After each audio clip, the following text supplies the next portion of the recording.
মুশফিকের সাথে আমার অন্যরকম একটা কমফোর্টনেস কাজ করে। আমি সবার সাথেই কমফোর্টেবল ফিল করি। আসলে আমি না মানুষ হিসেবে খুব কমফোর্টেবল একজন মানুষ। আমি আসলে এমন না যে কারোর সাথে স্পেশালি কাজ করলে আমি কমফোর্টেবল ফিল করি। আমার কাছে আমার প্রত্যেকটা কোয়ার্টিস্ট সমান।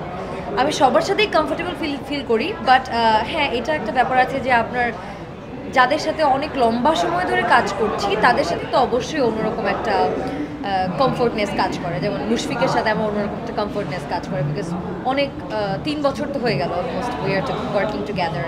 নিলয় ভাইয়ের সাথে আমি খুব কমফোর্ট।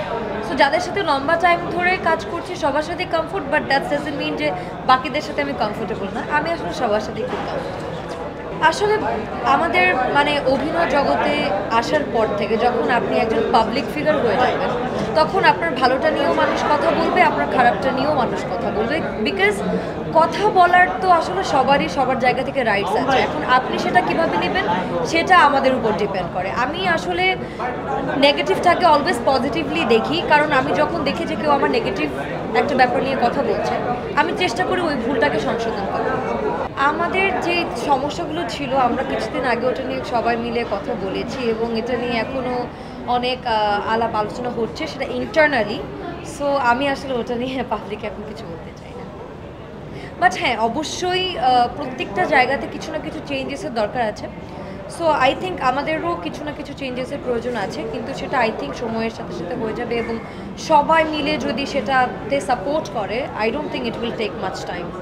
ওয়েব সিরিজ তো একটা করেছি, সেটা লাস্ট ইয়ারের আগের ইয়ারে অনেক হয়েছে। ইনশাল্লাহ আরও কয়েকটা কাজের প্ল্যানিং হচ্ছে। যদি ভালো গল্প, ভালো স্ক্রিপ্ট, ভালো টিম হয় অবশ্যই আমি ইন্টারেস্টেড। স্পেশালি আমি সারিকা আপু এবং ইমন ভাইয়ের অনেক বড় ফ্যান সিন্স বাংলা লিঙ্ক। আমি ছোটোবেলায় বাংলা লিঙ্কের টিভিসি দেখতাম এবং ওই টাইমে অনেস্টলি আমি খুব ইন্সপায়ার হতাম ওনাদেরকে দেখে।